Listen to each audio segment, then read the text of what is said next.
Hello everyone, welcome to another Odd Commander Deck Tech, where we try to find the most unique commander strategies and build decks around them. When the Sonic the Hedgehog Secret Lair was released, I knew I had to talk about Shadow, so let's dive right in. Shadow the Hedgehog is a legendary creature hedgehog mercenary that costs black, black, red, red. It has haste. Whenever Shadow the Hedgehog or another creature you control with flash or haste dies, draw a card. And then Chaos Control, each spell you cast has split second if mana from an artifact was spent to cast it. The haste and flash synergy is cool, but that split second ability is the most powerful split second ability we've ever seen. The drawback is you have to cast the spell using mana from an artifact, which typically means treasures or mana rocks. But this deck is giving me an opportunity to explore a deck idea that I've wanted to build for a long time. A deck built around mana rocks. Mana rocks, as I'm defining them, are just artifacts that tap for mana or produce mana in some way. Typically, they're cheap and easy to cast themselves, but they don't do a lot on their own. So, with access to a ton of mana, we're going to try to synergize with those rocks by casting spells that take advantage of having a bunch of artifacts, and big mana spells that have a big impact on the game. We're going to try to do as much as we can at instant speed and take advantage of the split second ability, and I'm hoping that at the end of this we'll have a deck that's fun and surprising to play against and not too cruel. The nice thing about having a deck built around mana rocks is that you have a lot of flexibility in choosing what rocks you're wanting to use. So let's just talk about every single rock I put into the deck and what they do. First, we have some pretty standard fair mana rocks with Arcane Signet, Cold Steel Heart, Commander Sphere, Felwar Stone, Rakdos Signet, Soul Ring, Star Compass, and Talisman of Indulgence. All of these don't do much else but tap for mana, but they're really efficient, they give us colors that we need, and they're really good to have in the deck. Darksteel Citadel, Drossfjord Bridge, Great Furnace, Power Depot, Scene of the Crime, Treasure Vault, and Vault of Whispers, and this is basically every artifact land that we could stuff into the deck. And the nice thing about this is that we don't have to use the additional effects of these lands to get value out of them. They help in a pinch, and they contribute to our overall game plan. Creating a lot of treasures with Treasure Vault is a great way to pop up a bunch of uncounterable spells, so I really like that tech in here. Then we have some mana rocks that are also mana dorks with Alloy Mirror, Iron Mirror, Leaden Mirror, and Ornithopter of Paradise. They all tap for mana, and they're creatures. They don't do much else, but they're great to have.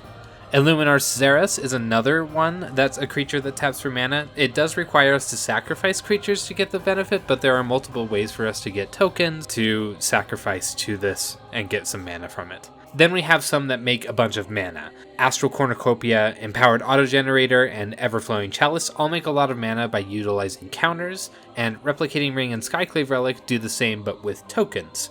The nice thing about Shadow is that it doesn't care if you use one artifact's mana multiple times to cast spells, so these rocks can be very flexibly used for our benefit.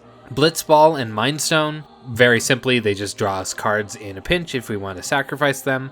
Dire Mimic is only usable once as mana, but it has the added benefit of having flash and becoming a creature if we wish, which can give us some card draw as well. Honored Heirloom gives us some graveyard exiling effects, that's always good to have in your decks. Laser Screwdriver, Sonic Screwdriver, and Patriarch Seal all give us some level of untapping and tapping ability with some added benefits on there. Paradise Plume gives us the benefit of life gain. Relic of Legends and Radiant Lotus have the potential to create a whole bunch of mana in one turn depending on our board state. Radiant Lotus is really cool because you can sacrifice a whole bunch of these rocks for a really big spell. And then last but not least, I've added all 7 bobbleheads from the Fallout set. This is a perfect place for these, not only because they're mana rocks, but they have a bunch of added benefits such as token generation, card draw, protection that synergize really well with this deck. Agility bobblehead, for instance, works really well because it can give our creatures haste, which we can then send them to their deaths and get some card draw. Now, in Rakdos, how do we get big payoffs for having a bunch of artifacts? There are a bunch of really fun and unique ways to do so let's just run through a couple of ways that I found. Bludgeon Brawl and Dan Lewis do a very cool thing in turning our artifacts into equipment. Dan Lewis is especially good since all of these mana rocks will tap for at least 1 mana, so they can kind of self-equip themselves to our commander, which can swing very effectively at our opponents. I'm excited to see how this one works and see if I can pull off a surprise win using this tactic. Chisgoria Forge Tyrant is reduced by artifacts and can help us get more artifacts every turn, which are almost certainly going to be free because of that affinity for artifacts ability. And it has haste, which will give us card draw if it dies. Cranial Ram is another awesome way to pump up our commander, or just the living weapon using the strength of the artifacts that we have.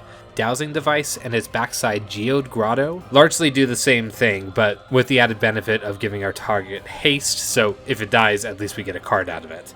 Fathomfleet Swordjack, Feedback Bolt, and the Brothers War are 3 really awesome ways to do a lot of damage to our opponents directly just by having artifacts. Fomori Vault lets us repeatedly rummage and get better things with the more artifacts that we have. Forsaken Monument gives our colorless creatures a buff and our colorless spells some life gain, but the main benefit is having all of our colorless mana effectively doubled, which a lot of our rocks do have that ability to make colorless mana.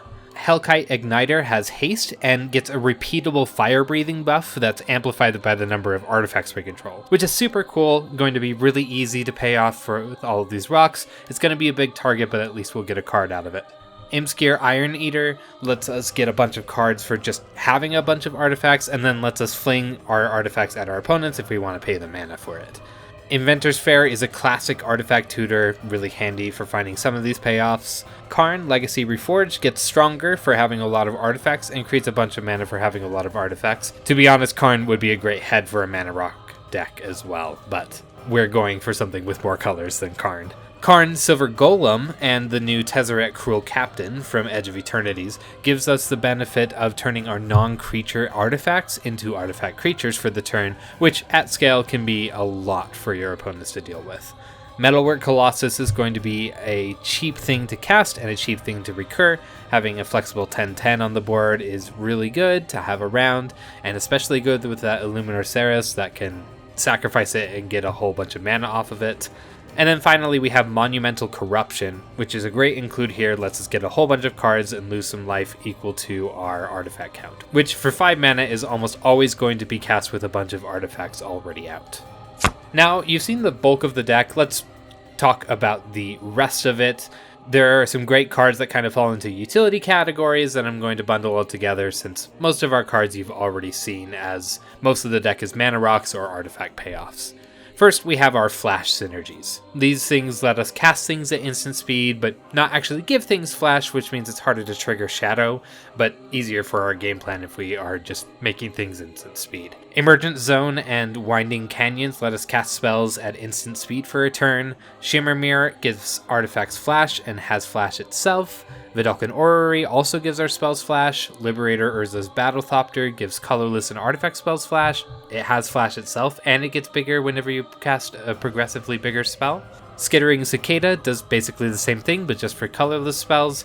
So there's a lot of redundancy here, but the important thing is that we're able to pull out surprising tricks to our opponents powered by our artifacts and our commander, just by casting them. We also have some things that give creatures haste. Not a lot, since this deck isn't really focused on that part of Shadow's ability, but they can be helpful if we get a bunch of tokens out or something like that. Arena of Glory, Crashing Drawbridge, and Rabbit Battery all serve that purpose, and I'm glad to have them in the deck. We have a couple of items that are just expensive spells that change up the board dramatically. Archon of Cruelty is a draw, target a sacrifice and discard, and a drain engine. It's very popular in Reanimator decks. We're going to hard cast these big expensive spells, which is going to be fun to see. Dread Cacodemon is a great board wipe, and it's even better if we can cast it on instant speed on someone else's turn, so we can immediately untap and do something with our clean board state. Flayer of Loyalties is a big creature and theft spell that gives us another big creature for a turn. Cauldron Dance lets us cheat something from our graveyard and our hand into play. Army of the Damned just makes a ton of zombies, which is definitely welcome in this deck. So you can see that we're aiming for spectacle here and want to catch our opponents off guard as much as possible.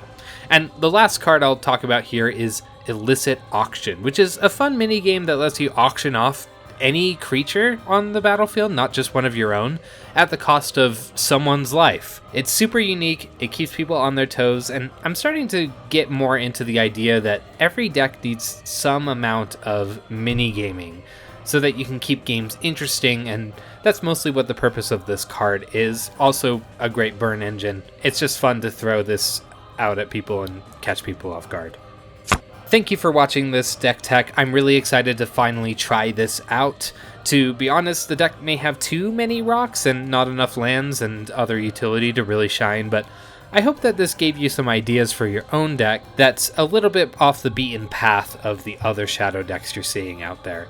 Let me know in the comments what you're excited about for building with Shadow, or any of the Sonic commanders in fact, and I'll see you guys next time.